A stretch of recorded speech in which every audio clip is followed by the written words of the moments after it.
Que ferais-tu si tu trouvais un journal intime dans un vieux grenier? Dans ce journal, des écrits inquiets racontent la vie d'une jeune fille prénommée Léa, dont la famille emménagea dans une maison isolée à la campagne. Les premières semaines sont paisibles, mais rapidement, des choses étranges se produisent. Des bruits nocturnes résonnent à travers les murs et des ombres dansent à la lueur vacillante des bougies. Les parents de Léa, d'abord sceptiques, commencent à ressentir une présence, une nécessité de fuir le lieu. Mais Léa, fascinée par les mystères du passé, continue de lire le journal.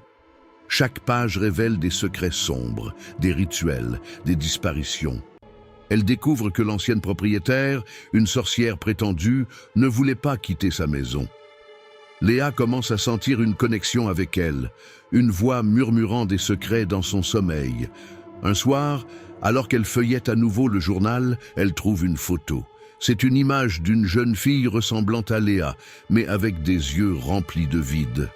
Ce moment déclenche un cauchemar tant redouté. Elle se réveille dans son lit, mais la maison est silencieuse, trop silencieuse. Ses parents ont disparu. L'effroi l'envahit. Dans le couloir, elle aperçoit une silhouette, celle de la sorcière, un sourire maléfique sur ses lèvres. Léa, glacée, se demande si c'était une simple coïncidence ou si elle a ouvert une porte qu'elle ne peut refermer.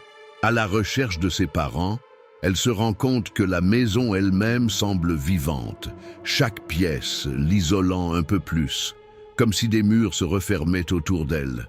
La peur l'étreint, mais elle continue à avancer déterminée. Finalement, elle atteint le grenier, un lieu où les secrets se cachent. Les murs sont tapissés d'étranges symboles, et au centre, le journal. En s'approchant, elle comprend que le vrai sacrifice était celui de sa propre famille pour libérer l'esprit de la sorcière. Un cri déchire le silence, tandis que la silhouette s'approche, prête à garder Léa avec elle pour l'éternité.